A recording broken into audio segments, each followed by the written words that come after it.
మడకసిర పట్టణంలో మన వైఎస్ఆర్ కాంగ్రెస్ పార్టీ తరఫున మన అంబేద్కర్ గారి విగ్రహం నందు నల్ల బ్యాడ్జీలతో ధరించి మన వారికి నిరసన కార్యక్రమాన్ని చేపట్టడం జరిగింది.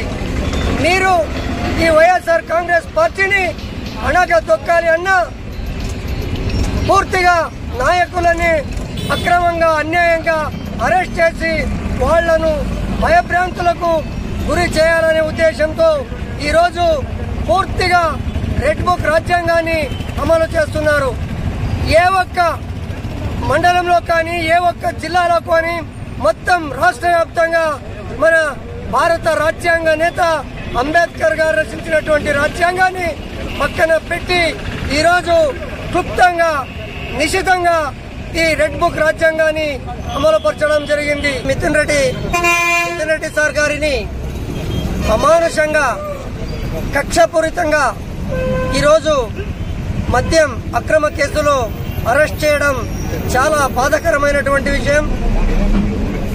ఈరోజు కేవలం జగన్మోహన్ రెడ్డి గారి ఆధ్వర్యంలో ఈ వైఎస్ఆర్ కాంగ్రెస్ పార్టీని సంపూర్ణంగా పార్టీ బలోపేతం చేస్తారు అనే ఉద్దేశంతో మన పెద్దిరెడ్డి మిథున్ రెడ్డి సార్ గారిని అక్రమంగా అరెస్ట్ చేసినారు.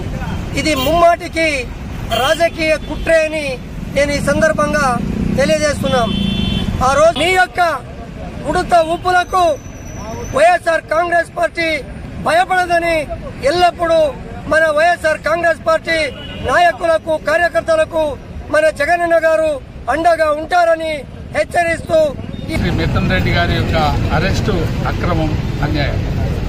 అందులో భాగంగానే ఈరోజు మన రాజ్యాంగ నిర్మాత డాక్టర్ బాబాసాహెబ్ అంబేద్కర్ యొక్క విగ్రహం సాక్షిగా, అంబేద్కర్ యొక్క రాజ్యాంగం సాక్షిగా ఈరోజు ఈ నిరసన కార్యక్రమాన్ని ఎందుకు తెలియజేస్తున్నామంటే, ఆంధ్రప్రదేశ్లో అంబేద్కర్ గారి యొక్క రాజ్యాంగం అమలు జరగడం లేదు.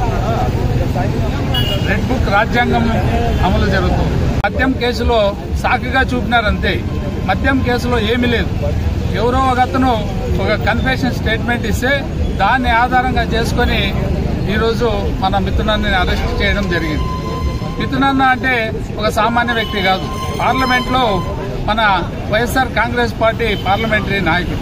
మరి అటువంటి నాయకునికి ఈరోజు ఈ రెడ్ బుక్ రాజ్యాంగం ద్వారా కుట్రలు పనుతున్నారంటే ఆంధ్రప్రదేశ్ ప్రజల్ని మరి ఏ విధంగా కాపాడుకుంటారు తెలుగుదేశం పార్టీ ప్రభుత్వం అని సందర్భంగా నేను ప్రశ్నిస్తున్నాను. రాబోయే కాలం ఆంధ్రప్రదేశ్ లో కూటమి ప్రభుత్వం ఏర్పడిన తర్వాత రెడ్ బుక్ రాజ్యాంగం అమలు చేస్తూ అందుకు పరాకాష్ఠగా YSR Congress party parliamentary party నాయకులు, లోక్సభ నాయకుడైనటువంటి రాజంపేట పార్లమెంట్ సభ్యులు మిథున్ రెడ్డి గారి అక్రమ అరెస్టుతో పరాకాష్ఠకు చేరుకుంది. ఈ అక్రమ అరెస్టును ఈ మడకసిర వైఎస్ఆర్ కాంగ్రెస్ పార్టీనే కాకుండా యావత్ రాష్ట్రం, యావత్ దేశ ప్రజలు కూడా తీవ్రంగా ఖండిస్తున్నటువంటి విషయాన్ని ఈ సందర్భంగా తెలియజేస్తున్నాం. ఆయన అరెస్టులతో ఈ ప్రభుత్వం చేస్తున్నటువంటి అన్యాయాలు, అకృత్యాలకు పై పోరాటం ఆగే ప్రసక్తే లేదు.